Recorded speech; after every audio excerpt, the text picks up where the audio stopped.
The President's Press Conference, New State Department Auditorium, June 14, 1962. I have one opening statement. The welfare and economy of the American public would be seriously damaged by the strike now being threatened by the Flight Engineers Union against three major airlines, TWA, Pan American, and Eastern. This action would create and have a significant impact upon our economy. And we have made every effort during the past months to bring about a happy solution. This dispute stems from the recommendations made last year by the special commission I established that flight crews on jet aircraft be reduced from 4 men to 3 men. No one has questioned either the wisdom or the necessity of that recommendation. The Commission also recommended that all presently employed flight engineers are to be given prior job rights on the 3-man crews, and that any changes made in the transition would in no way prejudice their representational rights. The companies have agreed to pay all costs of training the flight engineers to enable them to serve on 3-man crews.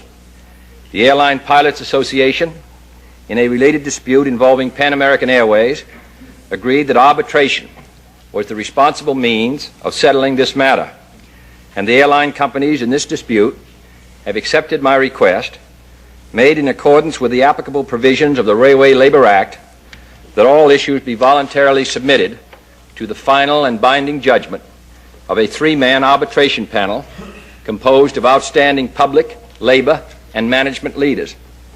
But the Flight Engineers Union has ignored this request. They are threatening to strike for still more job and representational security, for wage increases of more than 20% over a 3-year period, for a reduction in working hours from 85 hours a month to 75 hours a month, and other demands. 1,800 men are threatening a strike, which would cause the immediate layoff of some 60,000 employees, the immobilization of 40% of the nation's airline service, and the loss of over $1 million a day from international flights, which our balance of payments cannot afford. We have been under the Railway Labor Act procedures seeking a settlement for 17 months, but the flight engineers have not accepted the decision of the National Mediation Board. They have rejected the report of the Special Presidential Commission on Jet Crews. They have refused to accept the careful recommendations of the 3 presidential emergency boards. They have failed to cooperate with the long and thoughtful mediation efforts offered by the National Mediation Board, the Secretary of Labor, and the Special Mediation Panel. And this morning they rejected my request to submit these issues to arbitration. A strike could have, as I have said, a significant impact on our economy at this time.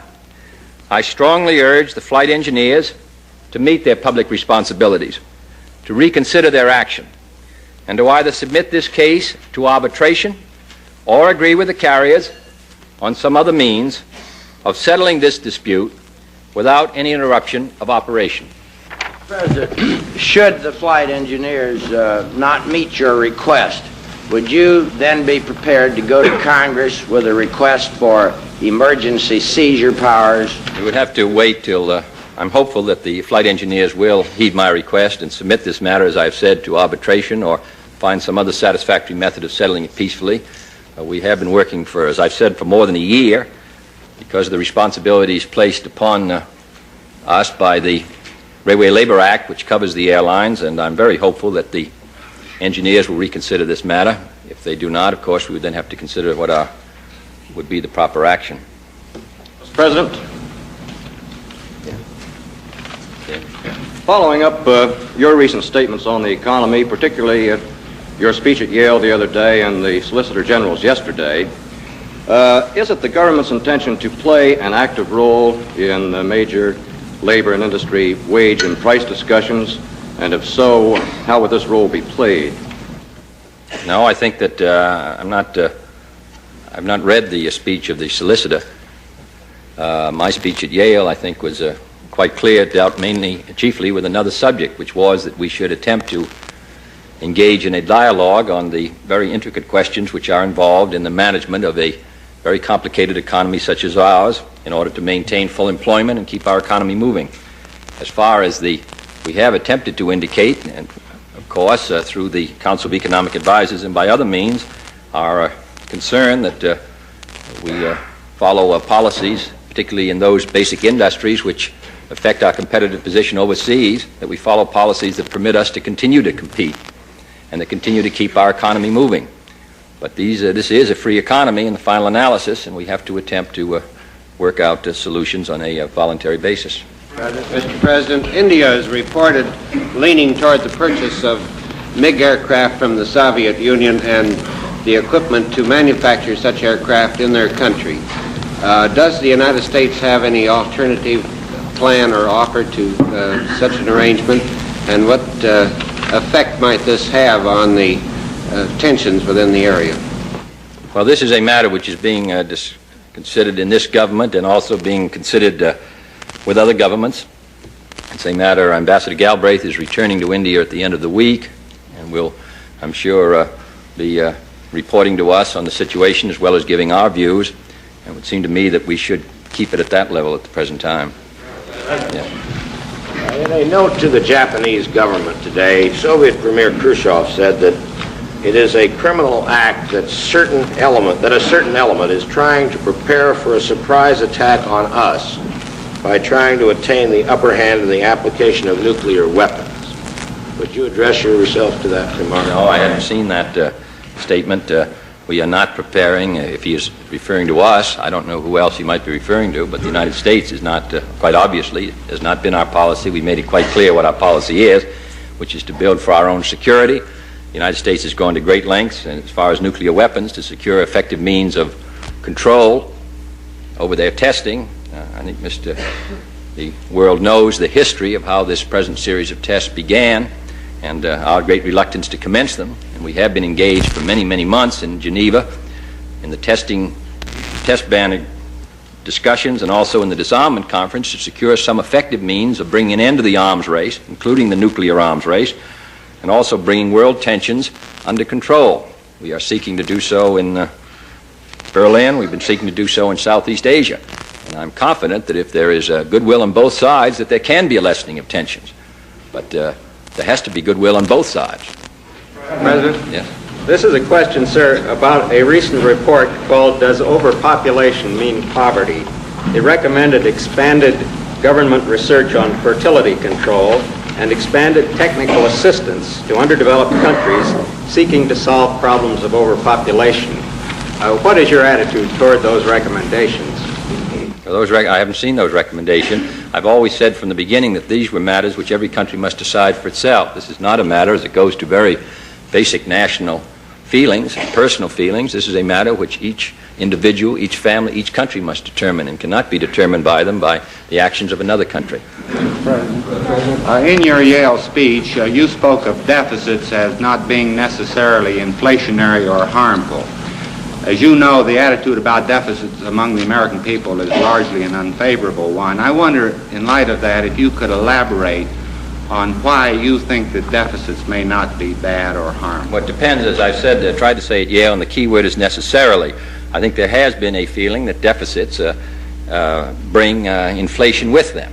And I attempted to make the point at Yale that we had surpluses in the 3 years after the war, rather large budget surpluses, and still had very sharp inflation, that we had deficits in 58 and in 1962, and that there had been a stable price level.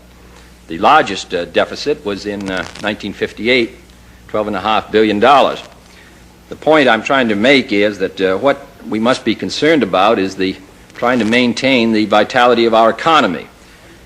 And that the administrative budget, which is the budget people talk about, is not wholly revealing of the amount of money that the government takes in. If the administrative budget were balanced, the federal government would be taking in about $4 billion more than it was spending on the cash budget side. These are all rather complicated subjects because of the trust funds and all the rest.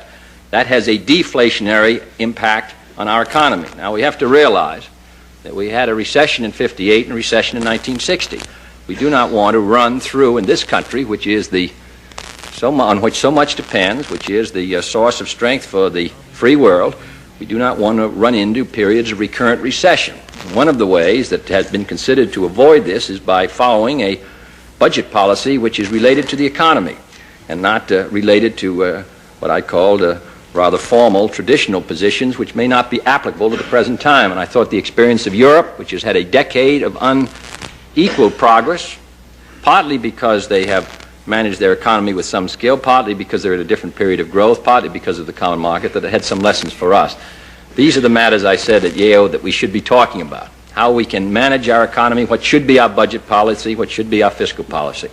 And the automatic response that a deficit necessarily produces inflation is not necessarily true. Mr. President, sir, a lot of people seem to feel that the idea of a Democratic administration trying to win the confidence of business is something like the Republicans trying to win the confidence of labor unions. Do you feel, sir, you are making headway in your effort? Have you seen anything to indicate that business is coming around to your point of view on the economy and that the confidence you asked for is being restored in the marketplace? Well, as I said, what is necessary is not really whether some businessmen may be Republicans. Most businessmen are Republicans, have been traditionally, have voted Republican in every presidential election. That's not the important point, whether there's political agreement. The important point is that they recognize, and the government recognize, and every group recognize the necessity, as I have said, of attempting to work out economic policies which will maintain our economy at a adequate rate of growth. That's the great problem for us. They can feel that, as I said, that they would be happier if there were a Republican in the White House, but there was a Republican in the White House in 1958, and we had a recession, and there was in 1960. So I think that what we have to realize is that I could be away from the scene, which might make them happy, and that they might have a Republican in the White House, but the economic problems would still be there. So that what I hope is we can address ourselves to those and not to a political matter, because after all, the presidential race isn't until 1964, and at that time would seem to me to be the appropriate time to argue politics. Right now, we should be concerning ourselves with the real problems of our country, which are of great interest to me economically, which are to them, which are to labor, which are to all American people. Feeling in some quarters, sir, that big business is using the stock market slump as a means of forcing you to come to terms with business. One reputable columnist, after talking to businessmen, obviously, reported this week their attitude is, now we have you where they want you. Have you seen any reflection of this attitude? I can't believe I'm where big business wants me.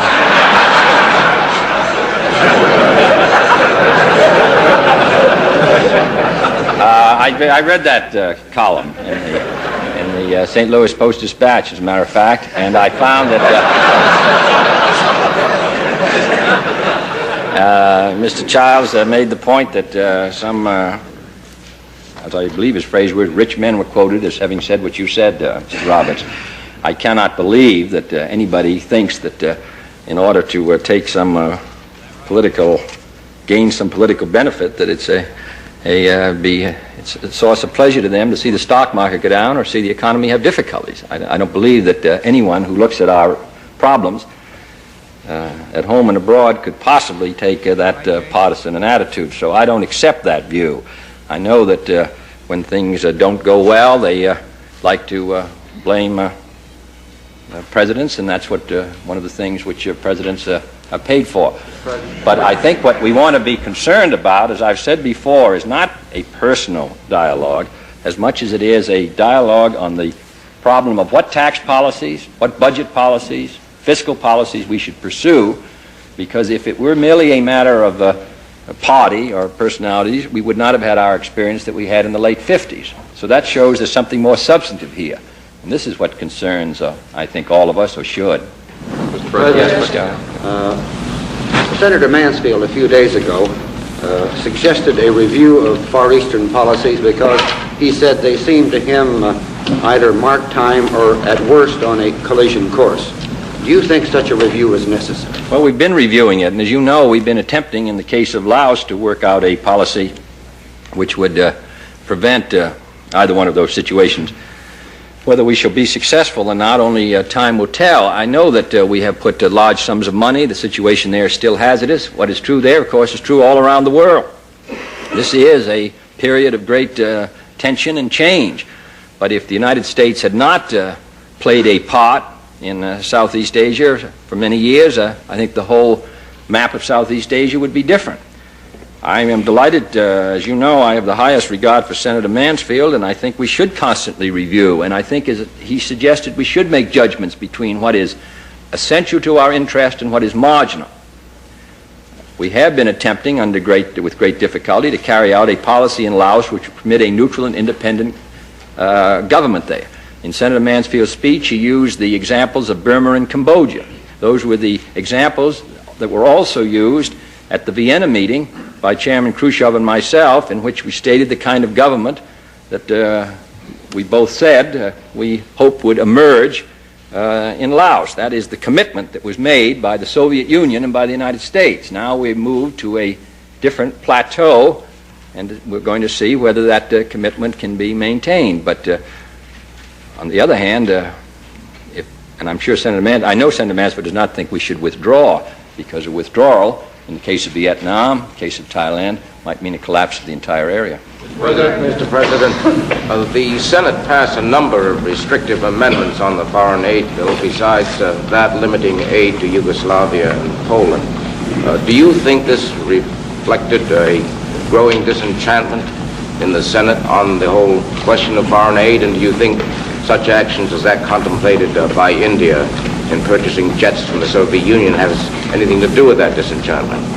Oh, well, we've carried it a long time, and the Senator Mansfield speech showed the world is still with us and still uncertain, and all of our effort and all of our sacrifice has not produced the new world, but it's not going to. What we are attempting to do is to maintain our position. There have been a good many changes in the communist bloc in the last 10 years, and some of those have been should encourage friends of freedom. So what we want to do is maintain our position and that of our associated nations with us in this effort, and not to desist in 1962 because the race is not over, and we have not been completely, we have not come to home port. We are still at sea now. I think we ought to stay there and continue to do the best we can. There was, as has been revealed in the press, Mr. Kennan, Ambassador Kennan, who's been very realistic in his appraisal of our relations with Yugoslavia, is extremely disturbed about what has happened. He feels, and the story in the paper quoted him as saying that this has been a great gift to the Kremlin at this particular time. And Mr. Cabot, our ambassador to Poland, both of these men are long experience. Mr. Kennan probably the longest experience almost of any American in the studies of the Soviet Union. Both of them regard this action as a major setback and as a great asset to Moscow. I don't think we should do those favors to them if we can help it. Yesterday, Mr. President, in this same connection, you've had a great deal of trouble with the Democrats on other parts of your legislative program. Have you arrived at any new formula for persuading them to come along on I think the Democrats, except for a few Democrats who have habitually voted with the Republicans, the Democrats have done pretty well today up on the, for example, on the debt limitation. Every year during, I think, President Eisenhower's administration, except 1953, he had to ask for a change in the debt limit. Every time I voted for him to give him that power. Today, on the final roll call, on a measure which would have, instead of giving us our request of 308, would have rolled it back to 285 billion, which would have, of course, meant that every defense expenditure, space, agriculture, veterans, and every other commitment of the government would have been in great difficulty, and would have been, of course, extremely difficult for us to maintain meet our obligations. Every Republican in the House, except 9, voted against us. Now, it passed, however, because the Democrats met their responsibility. They did in the House on the tax bill. They have on the trade bill. And I think that we do expect, however, that all these matters will not be made matters of party loyalty, and we have to get some support from the Republican side. And on occasions in the Senate, we certainly have gotten it. We now have a farm bill up coming next week. That farm bill can save $1 billion a year to the taxpayers of this country over a period of 4 years, $4 billion. Now, this is a vote which is in the best interest of American agriculture and in the best interest of the country and is in the best interest of the economy of the United States. I hope that this will not be made, as it's indicated, a party issue in which every Republican will then vote against us, and we will find ourselves with a very close vote on a matter which has the first chance of bringing some order out of what is a very chaotic situation. If we fail and our farm bill is defeated, we go back to the program which is in permanent legislation, the Benson program, which has brought us great, which has brought us tremendous surpluses and an expenditure of over $6.5 billion by the government every year. So here is a very good chance, and I think that we have a right to expect that on these matters of great national import, that at least we will receive some help from across the aisle, because on other occasions, many of us voted to give assistance to the President of the United States when he was a member of the opposite party on the question of aid to the Poland-Yugoslavia matter. I voted twice to give President Eisenhower the flexibility he felt he needed in order to conduct foreign policy. He bears a great responsibility. The Congress does also. But I thought that he should have that power if the situation required it. I would hope that those who are on the opposite side would also, at a time, particularly when there are so many things which are encouraging in the world to us, would be willing to sustain us in giving us a similar power. Mr. President. Yes? Sir, on the Farm Bill, you have said, and others in the administration have said repeatedly, that the present programs, because of their expense, cannot go on indefinitely. If Congress should refuse to enact your current program, would you feel required to request the Congress to repeal the existing price support programs without controls? Well, the choice, it seems to me, is very clearly the satisfactory provision is the one that we have suggested. Now, if we fail there, of course, then we have, as you have said, the permanent legislation in which we have price supports and no controls, which of course will pile our surpluses up bigger and I think depress our farm income. We would then have to consider what appropriate legislation would be asked for. But the bill we've said is the one we need. We don't want a bill which has no support for the farmers. We don't want to go to the Congress and say, now that you are refused to permit us to have a balance between supply and demand of the kinds you have in tobacco and cotton, we're going to pull out and have no support for the farmers. So that this is the best solution, the one we have before the House next week and which has already passed the Senate. Mr. President, in regard to the Hong Kong refugee problem, yesterday the Colonial Secretary said that food and clothing relief would not resolve the colony's problems, nor would emigration, but that Hong Kong would welcome the assistance of other governments in building hospitals, schools, and clinics and so forth. Is the administration considering this type of assistance? We have contributed very heavily, as you know, towards food. I'm not aware that any requests have been made for additional assistance, but we would certainly be prepared to consider it, and we, along with other governments. Mr. President. Mr. President, proposals for a senior service corps patterned after the Peace Corps for the older members of a population have been discussed by your Council on Aging at its first meeting. How do you view this? Well, I think that the Council on Aging, that's one of these things they're looking at, and I think they're going to make a report to me very shortly, and I think they'll give us some recommendations on it. President, do you feel the Latin American countries are making the contribution they should within the problems they can face on the Alliance for Progress? Some countries are making a major effort. In some countries the effort is slower. As you know, in nearly every country they're dealing with staggering problems, including exchange problems, which are partly induced by the decline in the price of the raw materials they're getting, so that Latin America faces, in many of the countries, they're making a real effort. They face great problems, and I'm hopeful that the United States will be persistent in supporting the Alliance for Progress and not expect that suddenly the problems of Latin America, which have been with us and with them for so many years, can suddenly be solved overnight merely by in a period of a few months. It's going to take a long time, but at least in some countries they're making progress toward it. I'm sorry, Mr. Chairman. Mr. President, I'm sorry, Mr. Chairman. A year ago, wait sir, just a second. And then I'm sorry. In reference to your exchange of letters with Chairman Khrushchev on Laos, with both of you suggesting that this might lead to settlement of other international problems, could you comment on two aspects of that? One, is the Laotian formula in any way applicable to divided Berlin or divided Germany?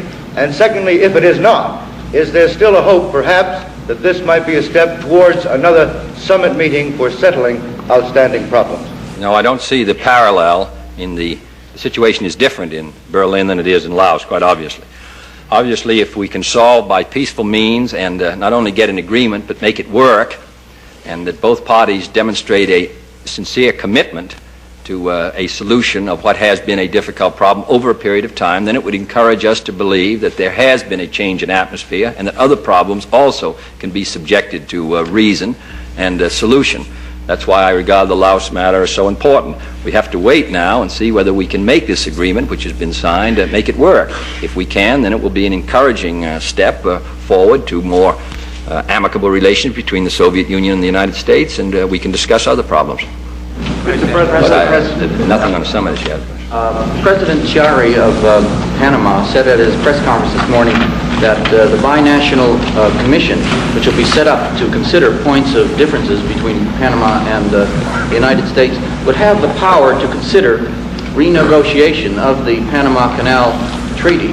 I was wondering if this was your attitude also, or what your attitude is toward this interpretation of your... Well, I haven't seen, and I'd rather not comment on the statement until I'd seen President Chiari's statement in toto. I think the communique describes quite clearly the responsibilities of the Commission, and it's going to get to work right away. I'd have to look at his statement and read it in detail before I could tell whether about his interpretation. President.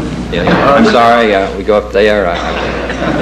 Mr. President, about a year ago, we sent to the Congress a greatly expanded space program. And I was wondering if you could give us your own assessment of how we stand technologically, how you think the American people as a whole have responded to the space effort, and whether you plan any major realignment, such as a bigger military role. Such as a what? Such as a bigger role for the military in space. Well, the military, starting at the end, the military have an important and significant role, though the primary responsibility is held by NASA and is primarily peace, and I think that proportion or that mix should continue. I think the American people have supported the effort in space, realizing its significance, and also that it involves a great many possibilities in the future which are still almost unknown to us and just coming over the horizon. As far as where we are, I don't think that the United States is first yet in space, but I think a major effort is being made which will produce important results in the coming months and years. Mr. President, in view of the common market retaliation, would you perhaps be prepared to concede that it was an error to raise the duties recently on carpets and glass? No. Do you have any intention of rescinding it, or will it stand? No, it's going to stand. Carpets and glass were at the unanimous recommendation of the Tariff Commission. They were very hard hit. We were quite aware of the fact that actions would be taken by the Europeans. If we had had passage of the Trade Act, we could have then offered a package, an alternate package, which I think would have prevented retaliation. Retaliation is not the most satisfactory device, but as you know, because we were limited under present law and therefore were not able to be as forthcoming as we might have hoped. But there was a particularly drastic situation facing us in carpets and glass, and the Tariff Commission found unanimously that relief should be granted, and we went ahead and granted it, and I would not change it. Mr. President, sir, I wonder if you think the congressman yesterday were justified who said that there had been pressure put on them to get them to vote for the rise in the debt limit, and this pressure had come from the Defense Department to people in districts with large defense contracts. They were told that these defense contracts under negotiation might not be completed if they did not vote for the debt limit. Well, I think, I'm sure, I hope that it was explained to everyone what the effect would be if we had to have a stretch out, we're not able to pay our bills. And that would have been the situation. I recall very clearly in the fall of 1957, in my own state of Massachusetts, when there was a stretch out and the contractors and others had to assume pay their own bills. It not only had a very drastic effect on them, but according to the Brookings Institute and a good many other studies, it was one of the factors which helped lead to the 1958 recession. This would have taken, in effect, in a period of 4 months, $2 billion out of our economy at a time when we need money flowing into our economy.